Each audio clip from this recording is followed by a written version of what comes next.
Bueno, entonces una hormona, como les dice el material que yo les tengo acá, una hormona es una molécula que se libera en una parte del cuerpo y va a tener actividad en las células de otra parte del cuerpo, ¿sí? Habíamos recordado también que las hormonas buscan unas células dianas, que son las células, el blanco de su acción, y en ellas entonces se va a desarrollar esa actividad. Le pido mientras tanto que si pueden poner los micrófonos en silencio para que en la grabación, por lo menos mientras esté grabando, no se escuche el sonido, ¿sí?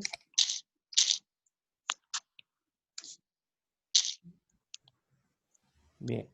Bueno, entonces esta parte lo habíamos visto, lo que era una célula diana, habíamos visto que era el sistema endocrino, cómo funcionaba, principalmente una comparación también entre el sistema endocrino y el sistema nervioso, porque ambos actúan de una manera sobre el cuerpo, uno con neurotransmisores en el caso del sistema nervioso y otro con las hormonas en el caso del sistema endocrino. Habíamos visto las glándulas endocrinas y exocrinas, ¿sí? Cómo van actuando.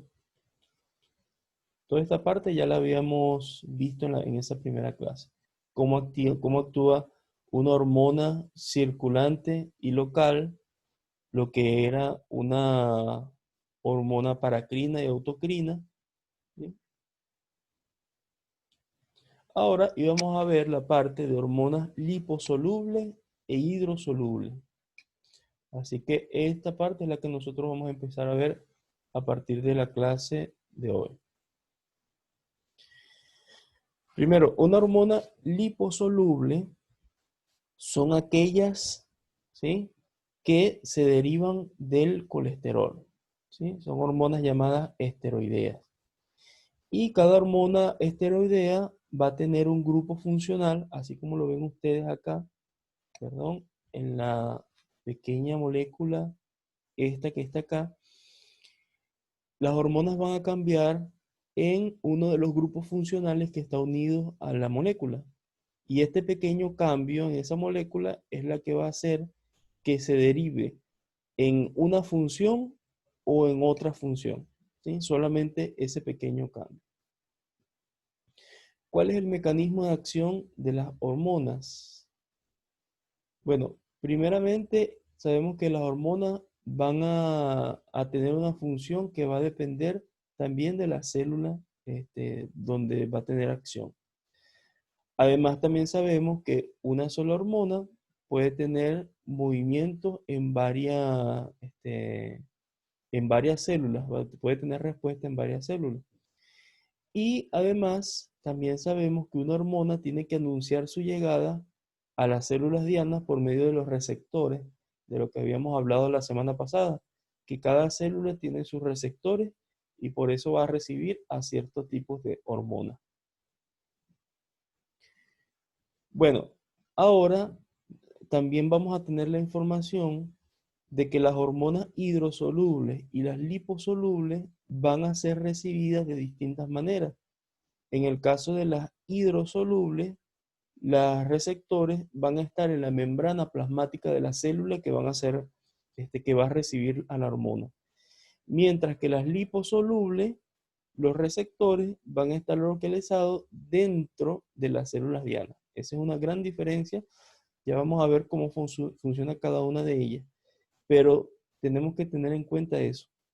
Las hormonas hidrosolubles tienen los receptores en la membrana plasmática de la célula, mientras que las liposolubles lo van a tener dentro de esa célula.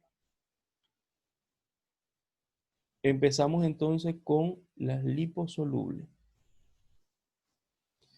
Bueno, las hormonas liposolubles se van a unir, ya como habíamos dicho, dentro de la célula diana. ¿Cómo funciona esto? ¿Cuál es el mecanismo que utilizan ellas para, para unirse a esos receptores? Bueno, a partir de ahora es importante que presten atención a este proceso que se va a dar dentro de la célula, ¿sí? Porque primero sabemos que el primer paso es que la hormona liposoluble se va a difundir por la sangre, luego a través del líquido intersticial y va a llegar a la membrana plasmática. Esto lo habíamos mencionado la semana pasada. Luego, esta hormona se une y se activa con los receptores que están localizados en el núcleo. Y esta unión va a formar entonces un complejo llamado de receptor hormona activado, ¿sí? Una vez que está activado esos receptores, entonces se va a alterar la expresión genética dentro de esa célula. ¿Para qué se va a activar esa expresión genética? Bueno, para poder entonces transcribir una nueva forma de ARN mensajero. Recordemos que el ARN mensajero es el que va a permitir luego la síntesis de proteína. Cuando se sintetiza esa nueva proteína, generalmente es una enzima en los ribosomas. Luego, esa nueva proteína, ¿sí? Es la que va a alterar la actividad celular, que es precisamente lo que quiere una hormona cuando entra a una célula. Entonces, a modo de repaso, recordemos que la hormona se va a producir en el lugar donde se produce, va a correr, va a correr por la sangre y por el líquido intersticial hasta llegar al lugar donde va a tener acción, a las células diana. En las células diana se va a unir, va a entrar a esa célula para unirse a los receptores que van a estar dentro de esa célula. Y una vez que se une a los receptores, entonces va a activar ciertos genes del ADN. ¿Para qué? Para que ese ADN pueda producir un ARN mensajero. Y recordemos que el ARN mensajero, entonces, va a ser el que produzca esa enzima que ayudará entonces a realizar la actividad de esa célula diana. Ahora, en el caso de las hormonas hidrosolubles, ¿sí? Vamos a ver primero a modo general. Sabemos que las hidrosolubles se van a unir al receptor en la parte externa de la célula diana, es decir, en la membrana plasmática, y desde ahí entonces ya empieza a actuar como primer mensajero. Y luego ese primer mensajero va a causar la producción entonces de AMP cíclico. Vamos a ir viendo esos términos, lo que es el AMP. Quizás ustedes lo van a recordar de algunos otros elementos que vimos en clases pasadas, ¿no? Lo que era el AMP. Bueno, vamos a ver a mayor detalle.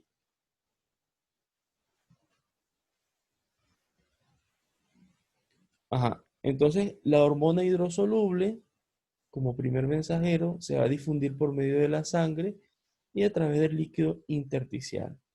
Luego, la hormona se va a unir a los receptores en las células, y como podrán observar acá en esta imagen, se va a unir de esta manera. Supongamos que este es la superficie, ¿no?, de la célula, la membrana plasmática, y ahí es donde se va a unir esa hormona. Luego entonces se activa ese complejo hormona receptor y entonces se activa lo que se llama la proteína G. ¿Sí? Ya vamos a ver qué hace esa proteína G. Esta proteína G va a activar a su vez lo que se conoce como adeniciclasa.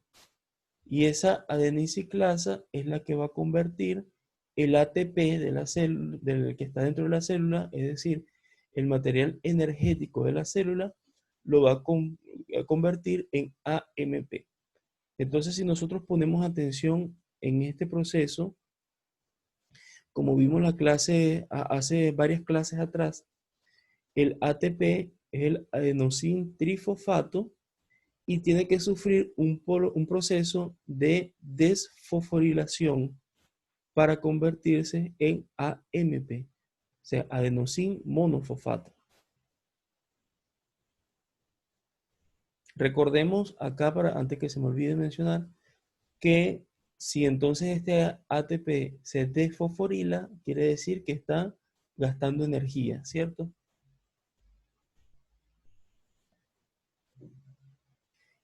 Entonces, también debemos recordar que el AMP cíclico va a activar a una proteína sinasa, que es la que entonces se va a liberar en el citosol. Recordemos que el citosol sería también el citoplasma, ¿no? Es lo mismo que el citoplasma.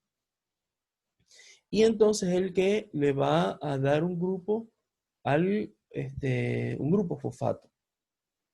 Entonces, esa es principalmente la actividad que hace la hormona hidrosoluble, que es de desfosforilación. Entonces, como séptimo paso, esa proteína fosforilasa va a originar una reacción que produce una respuesta fisiológica. En este caso, hay ejemplos que les menciono acá en esta lámina, como por ejemplo, puede desencadenar la síntesis de glucógeno o también la degradación de los triglicéridos, la síntesis de otras proteínas. Es decir, lo más importante en este caso, en las hormonas hidrosolubles, ojo con esto, es la producción de proteínas fosforilizadas. ¿Que de dónde vienen esas proteínas fosforilizadas? Bueno, de la desfosforilación del ATP, como mencionamos anteriormente. Y para eso, a modo de repaso, para eso tiene que ocurrir que se active el proceso de hormona receptor que se da en la membrana de la célula, como vimos acá en los primeros pasos. Se une esa membrana, entra, se desfosforila el ATP, luego entonces se producen, por medio de las proteínas fosforilasas, y eso hace que se produzca la síntesis de ciertas proteínas o ciertas otras moléculas. Bueno, este proceso es de repasarlo, leerlo nuevamente. Quizás a la primera no se comprenda del todo, pero si lo leemos 2, 3 veces, de seguro entonces se va a comprender mucho mejor. Bueno, además de eso, al final hay una desactivación, ¿sí? Se va a desactivar esta molécula que es la que afecta el proceso y la que activa el proceso, y va a ser activada entonces solamente nuevamente cuando haga falta otra vez.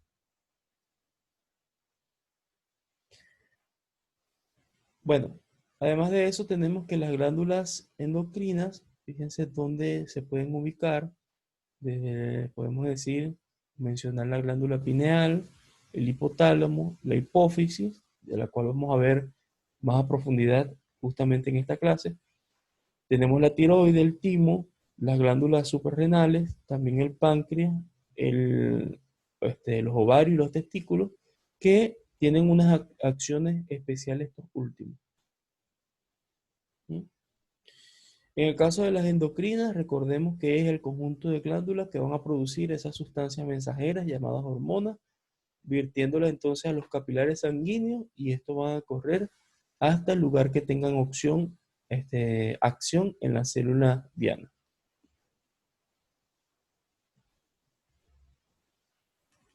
Propiamente dicho, las endocrinas, las glándulas endocrinas, entonces van a incluir estas que están señalando en esta imagen, que es la hipófisis, la tiroidea, la suprarrenal, que son directamente las endocrinas como tal, la pineal, la paratiroide, pero hay también otras glándulas u otros órganos, perdón, que estos órganos van a tener también acción como glándula endocrina, como es el caso del páncreas, el ovario y los testículos. Igualmente los riñones, el hígado, incluso el corazón y el estómago tienen ciertas acciones que pueden ser parte de glándulas. Entonces, para empezar con cada una de estas glándulas, comenzamos por la hipófisis. Vamos a ver dónde queda la hipófisis. Fíjense, esta es la ubicación de ella. Podemos definirla como, o caracterizarla como un pequeño guisante de 1 centímetro a 1,5 centímetros de diámetro, y se encuentra en un lugar bastante especial que es en la fosa hipofisaria, o también más específicamente la silla turca, ¿no? De ese hueso. Vamos a ver, fíjense, aquí está una glándula hipófisis extirpada, el tamaño que tiene, entre centímetro y centímetro y medio, es bastante pequeña. Y este es el hueso donde se localiza, es el hueso esfenoide, que es un hueso que está en el cráneo, tiene forma de mariposa, y en él se va a encontrar un espacio muy pequeño llamado silla turca, que es donde va a estar propiamente la glándula hipófisis. Entonces ahí lo pueden observar a mayor detalle. Esta glándula tiene una acción bastante especial. Habíamos dicho anteriormente que las hormonas que se pueden producir en una glándula puede tener una actividad o puede tener varias actividades. Bueno, esta glándula tiene varias actividades. Ya vamos a ver a más detalle cuál es su función. Primero, en cuanto a su estructura, podemos mencionar que esta glándula tiene un lóbulo anterior y un lóbulo posterior. El anterior llamado adenohipófisis y el posterior llamado neurohipófisis. Vamos a ver primero un caso del lóbulo anterior de la hipófisis, llamado también adenohipófisis. Este va a secretar ciertas hormonas, como por ejemplo las hormonas que regulan el crecimiento y la reproducción. Fíjense, aquí está, es el más grande eh, de los dos lóbulos. Fíjense, puede esta producir la famosa hormona prolactina, que es la que ayuda a la secreción láctea en las mujeres después del parto. También la hormona de crecimiento, ¿sí? Ayuda a distribuir y aumentar lo que es la masa muscular ósea del cuerpo, y también la distribución de la grasa del cuerpo. La hormona estimulante de la tiroides, fíjese que como entonces la hipófisis también va a afectar la actividad de las hormonas tiroides. La hormona estimuladora de folículos, ¿sí? Principalmente, bueno, en los espermatozoides, en la producción de espermatozoides en los hombres, perdón, y en el caso de las mujeres, la estimulación para que el ovario suelte el óvulo, ¿sí? Es decir, fíjense también la actividad en la reproducción. Y en el caso del lóbulo posterior de la hipófisis, llamado neurohipófisis, es el más pequeño que ustedes observan acá. Y ojo con este, porque él no va a sintetizar hormonas, sino que más bien va a almacenar y va a liberar especialmente estas dos hormonas, que es la oxitocina y la hormona antidiurética.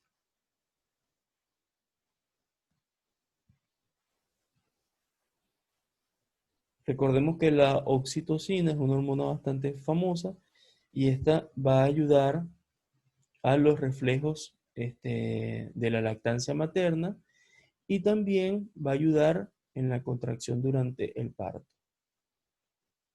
Y la hormona diurética, por su parte, va a ayudar a regular el equilibrio de los fluidos del cuerpo, principalmente en las concentraciones de sodio y fluidos. Entonces, este proceso va a ayudar también a la actividad de los riñones en nuestro cuerpo. Es decir, Si falla esta hormona antidiurética, entonces va a fallar también las actividades de nuestro cuerpo. Bueno, entonces hasta acá lo dejamos. Ya glándulas tiroides lo vamos a ver la próxima semana. ¿Qué vimos esta semana? Esta semana, a modo de repaso, vimos la actividad de la hormona de la glándula hipófisis, cuáles son las hormonas que produce, cuáles son las otras que almacena. En el caso del lóbulo posterior, que es la oxitocina y la hormona antidiurética. También vimos el lóbulo anterior, el lóbulo más grande de la hipófisis. Vimos las generalidades de la hipófisis y su ubicación, ¿sí? También vimos cuáles son las glándulas endocrinas propiamente dichas y los órganos que además tienen una actividad de glándula endocrina.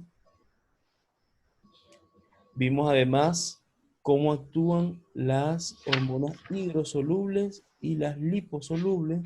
Les recomiendo repasar detalladamente estas dos acciones que son muy importantes, la de la liposoluble e hidrosoluble. Aquí en el material, como pudimos ver hoy, está bien detallado paso por paso, fíjense, paso 1 y luego lo que sigue, paso 2, paso 3. Esto le va a ayudar también a ubicarse en la actividad que realizan estas hormonas. Así que, repito, les aconsejo que repasen cuando puedan este mecanismo, tanto de las hormonas liposolubles como de las hidrosolubles. Vimos también la diferencia que tienen estas dos tipos de hormonas, lipo e hidrosolubles, en cuanto a la recepción dentro de la célula diana, en el caso de las liposolubles dentro, propiamente dicho, y en el caso de las hidrosolubles, habíamos dicho que sus receptores están en la membrana plasmática. ¿Sí? Bueno, esto fue lo que vimos hasta en esta clase, y esto es lo que va a estar subido también en YouTube para su repaso.